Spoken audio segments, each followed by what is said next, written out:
Okay. Okay, welcome to PT Chat. I'm Dr. Robert Zeitlin, one of the moderators, along with Joe Mazza, Janine Delahunty, Jim Detweiler, Julie Pyle, Ted Huff, and the folks at the Institute for Educational Leadership. Tonight, we're going to explore the ways that dads in the 21st century are playing more active roles in their kids' lives. I've invited here 3 great examples of fatherhood on screen, and we invite you to participate in the comment section on Blab or through the Twitter feed. Each of these gentlemen wear a number of hats professionally and personally. They're authors, they're bloggers, they're podcasters. We're losing John a little bit. We're educators. There's John again, speaking of him. Businessmen, doctors, coaches, mentors, it goes on and on. But I know each of them pretty well, and they'd all put the title of dad first in their lives. I'll let them introduce themselves as we get started. Normally we limit ourselves because we only have a half hour to about 3 or 4 questions, but tonight we have a whole bunch of questions and we're going to see how many we can get through. So I'm going to start right into the questions, and instead of introducing you guys, as you pick up a question, answer it. If you want to give a little introduction to yourself, that'd be great. So question number 1, how do you chill out with your kids? What do you do to find some chill time with your kids? Well, I tell you what I do is, it's kind of easy for me because I have a 4 and a 9-year-old. So usually sometimes we'll pretend we're superheroes and we'll fight against each other. And so we'll have a nice little wrestling match and with a lot of tickling. So that for us is our cool bonding time. Okay, cool. And do you want to tell us a little about yourself, Don? Oh, sorry. My name's Don. I guess we all have a lot of titles, but I think the one that best describes me is Dad. I have a blog and I have a podcast, Dad Spotlight, which Robert's going to be a recurring guest on, so that's going to be a lot of fun. And yeah, that's very little about me, but we have a short time, so it's okay. We'll get some more, I'm sure. So John's having a little trouble with his connection. So we're going to save the question to go along for him. But there are some people over in the chat. I just want to make sure I get their answers or questions in. Question 2, how do you discipline your kids? Anybody? Anybody? Bueller. Don't have to do a lot of that. My son is 20 now, so that's not really ever been a big issue. I have a story, but I'm not sure I should tell it. But my son long ago, he would tell you this: there's only one king per castle. So that part has been important. And quite honestly, we have never really had to really worry about discipline very much. So establishing who was the boss and making sure he knew who was paying the bills. Not the boss, the king. Like, you can have your own castle, but you have to move out of mind to do that. So king versus boss, talking about superheroes. I met both of you guys at a conference where there was a lot of talk about superheroes, superpowers. A couple of us wrote books that actually involved the idea of superheroes, and I know it's a big part of Don's life. We were just talking about movies the other day. Yeah. So is that a theme that you talk with your kids about in terms of like superpowers and being special and their place in the world? Well, my 9-year-old is a cancer survivor. So for me, he's my hero. Okay. And because he went through it, from the age of 18 months till he was almost 4. And so for me, that's a great theme to have, because it allows you to say, an ordinary person can be a hero any day of the week. It's just the circumstances that are given and what you do with it. And for us, it's just a good teaching environment for that. Okay. Well, that's it's a great theme from a heck of a life lesson to learn. Yes. So I know I see the image of John's room now, but I'm sure he's back on. I am trying. Struggling to get in. Nate, you answered, but I don't know if you got a chance to introduce yourself. Do you want to talk a little about why you're here? Sure. I'm Nate Turner. I'm here because you asked me to be here, and you're my boy, so I'm here. During the day, I'm a financial advisor. I have a background in accounting and law, history and theology, but again, like everybody here, my most important job, or the role I enjoy the most, is that of being a father. So, like you, I'm an author. Published a book about 1.5 years ago called Raising Superman. I encouraged my son. He published a book this year called What Are We Going to Do Today? And so we're working on some other projects with parents, etc. That's the short story. Well, we might have time for one more story. We'll get through some of the questions and we'll see if we have more time. All right. So next question, I put it down a little down the list, but let's kind of get into it. Have your kids ever seen you be emotional? Oh yeah, mine all the time. I mean, I'm a big crybaby. We'll go see movies and I break down and cry about all kind of stuff. So he sees it. He's seen me, exceptionally happy. He's seen me disappointed, sad, heartbroken, funerals, the whole night. A close friend of mine committed suicide a few years ago, and he watched that and watched how that affected me every year. My friend's birthday is my birthday. So every birthday of mine on July 15th, it was just kind of a hugely depressing period, and my son was right there, part of that. So yeah, I don't hide that. That's important to me. That's great. Not easy for every dad watching to do that, but I'm glad that you can share that with him.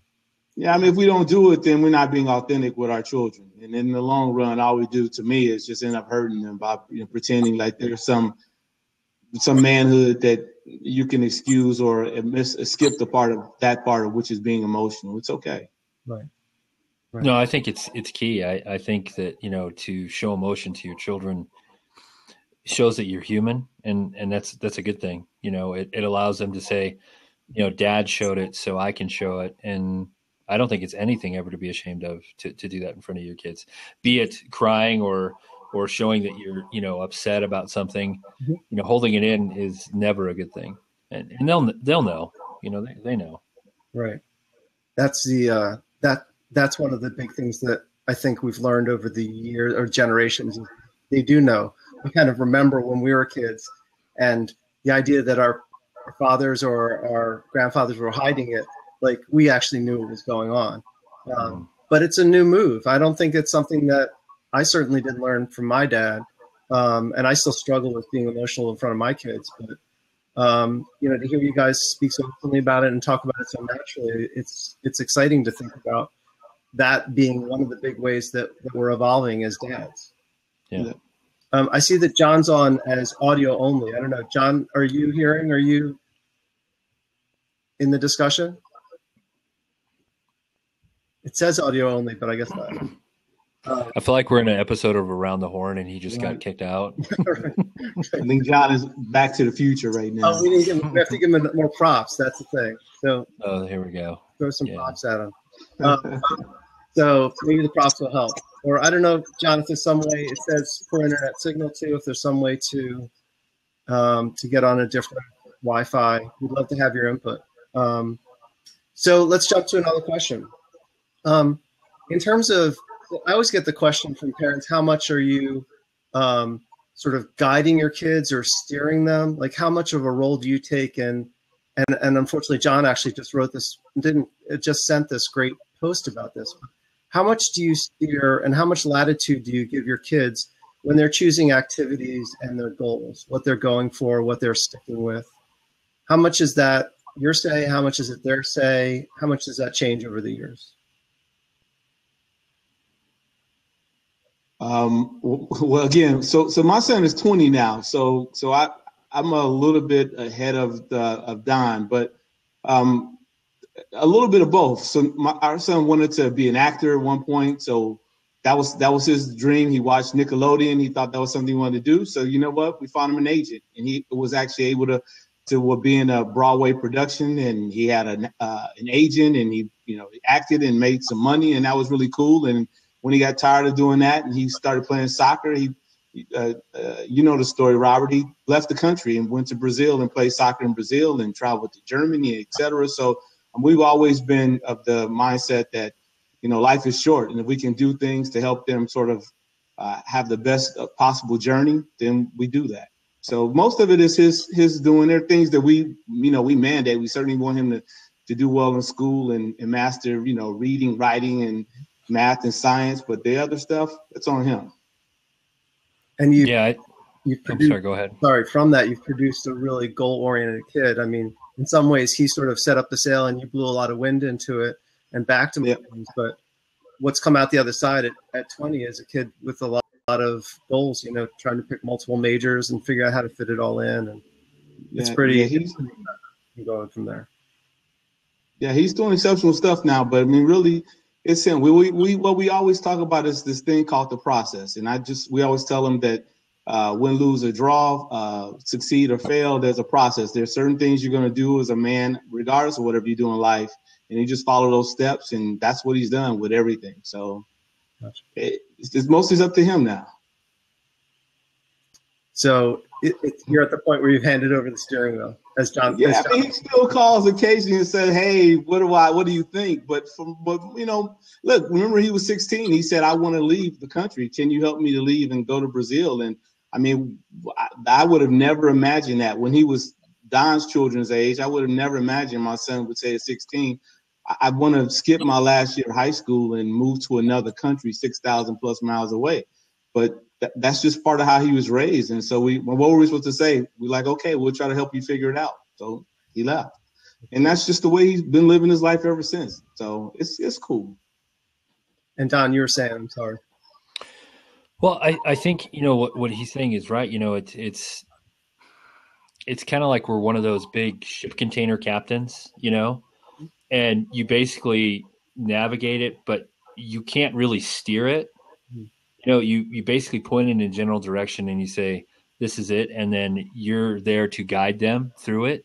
So as a parent, I think what we do is we give them the material for them to say, hey, this, and this, pick one. What's your interest? Or pick many. What's your interest?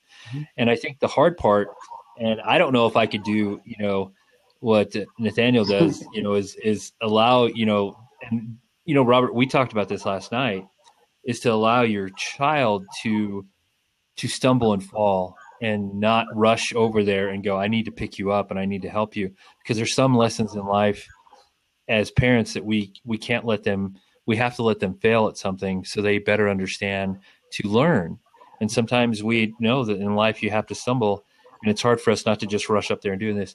And that for me is going to be the hardest part for me, is not to rush in there and go, oh, let me help you. It's like you got to go, no, you've got to learn your stuff. And so I think that's awesome and scary. And you're right. It was both of those. And like we were talking about last night, I mean, I think what Nate's saying, and that you're on the right path, and that there could be an outcome coming out of this for you at 4 and 9 that might look the way you want it to look. There's a lot of things that are hard to predict, but. I see Janine suggesting that John use the chat bar. We'd love to get his input if you'd like to jump in and do the chat, even if his video or screen part isn't working. So, all right, let me jump to the next question. What can we do to help other dads get more involved in education? Well, here in Indianapolis, and actually, and recently in Northwest Indiana, what we've been doing is actually holding our own parenting workshops, and we call them the GPS, or the Great Parenting Strategy. So we've been sharing with parents some things that parents should do to help them, give their children an opportunity to do what I believe is most important: have opportunity to experience life, liberty, and pursuit of happiness. So sort of sharing with parents. My experience has been that a lot of fathers and mothers, for that matter, don't know necessarily how to help their kids with education. especially because things are moving so fast in regards to technology and the globalization of society. So we've been actually just trying to share those kind of things with folks so that they can give their children the best opportunity. That's great. And Don, I also want to frame this to say we have a lot of people viewing who are educators and fathers and are both involved and trying to be involved with their kids, but also trying to figure out how to get their students' parents and more involved. So what's your experience, Don? Well, I think we're in a society of examples, you know. For me, what I try to do is I volunteer all the time at my son's school, both my sons. And it's predominantly a lot of women that are there, but once they see a man, they talk about it and they go like that. And they're going home to talk to their husbands about it. You know, they're going home to talk to their relatives about it and going, this man's involved. He's doing this, he's doing that. And I think as involved dads, like all of us are here, and people that are, you know, tweeting, is we get the message. We're just trying to get it out there, you know, and it's a slow process, you know, of getting it, because there was a process from where our parents were and then where our dads were, and now we're carrying that a little further. And then the generation of kids that we're growing are going to grow that to the next step. And so is it change we're going to see tomorrow? Probably not. But is it change that our kids are going to see? God, I hope so. And their kids are going to see that change. And it's being a beacon to go, you know, this is what you do. If you can, you know, be involved, do the stuff you can do. And hopefully it'll be an example for somebody to do that. That's great. And I was thinking while you were saying, you know, Nate was talking about the program that he's running up in Indianapolis, but you want to talk a little about Dad's Spotlight? I know that you and Chris have involved me, and you're making some efforts to educate dads and kind of bring them up to speed in different areas. Do you want to talk about that for a bit? Yeah, what we have is what we call the Dad's Toolbox. It's a second part of our interview process we drop every Thursday. And basically we have parenting experts that are either dads or just parents in general that come and lend their advice about things like good books that are out there for kids to read, you know, programs that can help parents, you know, dads be better dads or moms be better moms. Because our thought process is if we give everybody the tools that they can, because our parents didn't have this at their fingertips. They didn't have the internet right there for them to be able to have an answer or a tool to use. They were just doing it, you know, old school. If I can go find this book at the library, blah, blah, blah. So what we're trying to do is allow them to have another resource for them to go in and say, you know, if you're MacGyver, you know, and you need this tool to get through this. Well, that's what we're trying to give for parents, you know, to allow them to, you know, and at the same time, tell them it's okay that you screwed up today. Because guess what? If you're asking yourself and looking at it and going, I screwed up today, then you're doing a dang good job as a parent, because you're asking yourself that question, which means you care. Right. And that's what we're trying to promote, people to try to, you know, have resources out there to be able to do those things. And that's what it's for. That's great. And it also means if you screwed up, that you're stepping out of your comfort zone a little bit and you're taking a risk and moving in a direction that's not safe. And sometimes you find good things out there. Yeah, I mean, I'll be honest, you know, Nate would be like 40,000 times out of my comfort zone going, yeah, you can go to this country or something. I'd be like, oh, no, please no. I'd be in the suitcase with him as he was going. So, yeah. I start to twitch when he said that, because I have people that are just, you know, bordering on, they're talking in the future about going to places like Spain, like India, yeah, but you know. The consequences to me of saying no are worse, because then you have to wonder one day if your child had a chance to do something or be great and you held them back from it. So I'm a big believer in dreams, and I think if parents don't understand dreaming, you cannot raise a dreamer. So my son's a dreamer, and in order for me to help him dream, I have to be a dreamer as well. So that was his dream. And when I actually left and stood on the sand of another country and watched my son play soccer in another country, even though he was going to be 6,000 plus miles away, there was a part of me that just was incredible. Like I grew up in Gary, in an impoverished area, and here I am now, you know, 30 years later, and my son is playing soccer in another country. It was just completely surreal. So amazing. I'm going to bring in a couple questions from the sidebar. Dr. Brian Cooks brought in a couple questions. One is building on what we were talking about dads being more involved in the schools. He said something about modeling what you want other male parents to do. So that brings up a question that I'd thrown out to you earlier. What role models do you follow for parenting?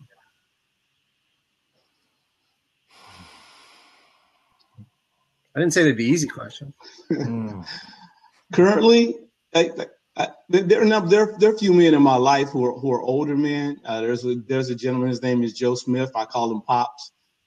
He's a great father. There's a friend of mine who's Jewish, and I tell him all the time he's my Jewish dad. His name is Stuart Green. He's a great father. As I was growing up, I had 3 or 4 men in my life who were key to me sort of changing the trajectory of my life. So I just always feel like, God sort of gives you people in your life and you can draw from what they do well. And that's kind of what I've always tried to do. And those are my role models, as opposed to somebody in a book or somebody on TV, people I've actually touched. You're a role model. Thank you. Thank you. You guys are role models to me for your honesty and authenticity. That's what helps me sort of put my stuff out there more. That's one of the reasons I think we all hit it off so much, or we each hit it off when we connected at the Dad Summit, which I'll give a little plug for in a minute. But let me go to you, Don, because we were also talking about. Let me ask the same questions. Role models. What role models do you have for parenting? All the men that you just named that are at Dad 2.0. I mean, those guys right there are the. Want to talk about Dad 2.0 for a second? Yeah, I mean, that's where I met you. We had breakfast together, and it's basically an accumulation of what this world has to offer, because it was a worldwide effort of guys that showed up that are celebrating being dads, being involved dads. And what was great about, being around all those fine gentlemen, and you, Robert, and you, Nate, were there as well, was it gives you the opportunity to say, there's others like me, and that's great. And they have the passion, and you can hear it. You can hear it in everybody's voice when they talk about it. You can hear the passion of being a dad. And that's, to me, the guys that I really enjoy being around. That's great. And John's, we have John, which is, hey, John. Or I think maybe I'm just seeing a screenshot. I had actually spoken to John about the Dad Summit because he was blogging and he was a dad, but he wasn't aware of this conference. So we'll put in a little plug that in Washington in February 19th, I believe, is the Dad 2.0 Summit, the 5th or 6th one. And that's a point where the 3 of us will meet up again because we've all committed to being back at this event. Yes. So we have time for a couple more questions. There's a whole conversation on the side going on about education and talking about schools that are economically distressed or in areas of urban poverty. And I know I can speak on that for a bit, just with my experience in West and Southwest Philly. I know Nate has that experience from growing up in Gary, Indiana. I don't know what question there is around our topic of how dads are evolving, but where do you guys see a connection in that you could talk about? Dads and education in urban communities. Is that the question? Yeah. I mean, again, I honestly think the financial component is less of an issue. I mean, we see people having academic and educational success in other parts of the country with far less resources. I think the biggest thing is missing is we just don't have enough fathers to understand the necessity to be engaged, and that's the big thing, is trying to help parents understand that.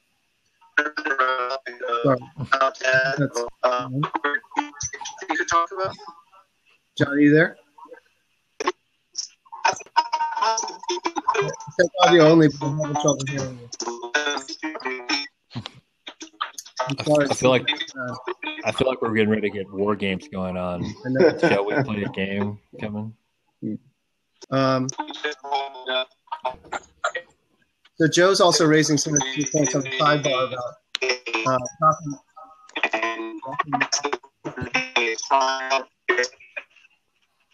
I'm going to I hate to kick him off if he can connect, but that noise was not letting us go on. Right. Joe's pointing out that the word dad could mean a lot of things. It could also mean grandparents, neighbors, uncles, friends. To Nate's point and to everyone's point about, our role models don't necessarily have to be our dads or relatives. They can be a lot of different men and probably even women in our lives who can provide us an example of what it is to be a parent. I think a great term for parent would be equivalent would be mentor. I mean, a mentor can be anything, and as a parent, you're that. I equate it to when you're a dad, you have to be like the Phil Jackson of dads because the egos. Because when you discipline my 4-year-old, you have to really be strong with him. With my 9-year-old, I just look at him and he's just crumbling and he'll do whatever I ask him to do. And so if I was to do the same thing to my 9-year-old as I do my 4-year-old, it would defeat the purpose of what I was trying to do. So I think mentoring would be a good term to use as a parent because it encompasses a lot of things, And so when he's saying, grandparents, neighbors, friends, uncles, step parents, I think, at its core, it's mentoring, or I could be wrong. That sounds like mentoring. What do you think, Nate? I don't know about mentoring. I see parents as case managers. I see because what I tend to think with parents is that today's parents are so busy outsourcing our responsibilities as parents to everybody else. I don't want to outsource my responsibility to be a parent to anybody. I'm my son's case manager, and my responsibility is to put the right people in his life. I too would use a basketball expression, but in our household, we believe in equipping our son with his own starting five. So there's a point guard, which is my wife and I point him in the right direction. There's a shooting guard. We have people in his life who help inspire him. We have small forward, people who make sure he does all the small things, that dot the I's, cross the T's. There's a power forward, somebody that encourages us to move forward when my son disappoints us or we're, peed off at him. And then there's a center of influence to make sure he has somebody in his life that knows somebody or knows people to help him to move his life forward. So I think all children need that as opposed to mentors, because I've been watching people be mentored in Black communities for years, and yet I still see our academic issues. I still see more crime and poverty than I ever saw before. I just don't know that that's really the answer. Certainly not for my community. Yeah, I think mentoring becomes a double-edged sword there, because some people look at it as the panacea, and sometimes it is not doing the job.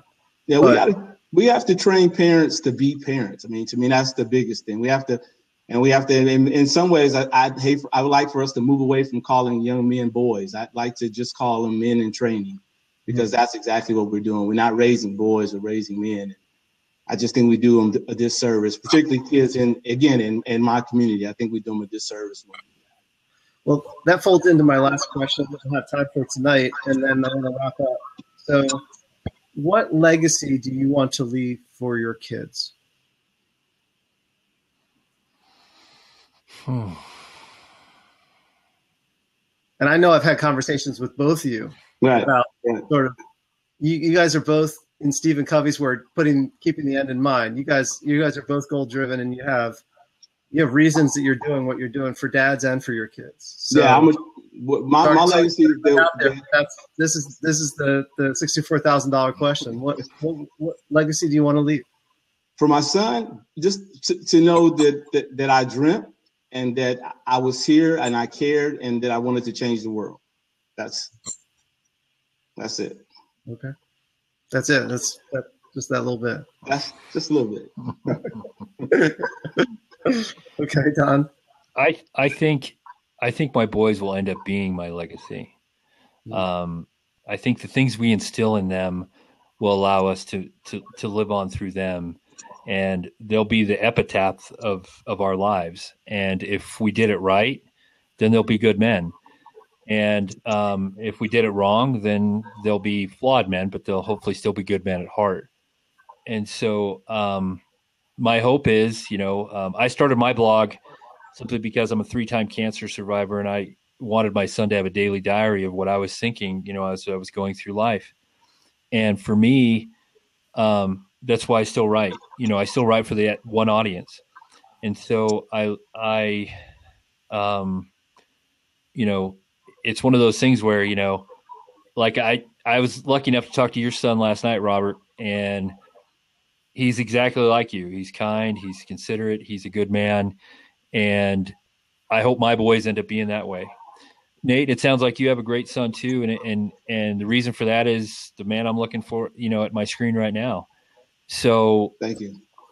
I think as men, that's our hope that, at the end of the Patriot, when Mel Gibson kills that guy and he says, you're not a very good man. He goes, no, my sons were better.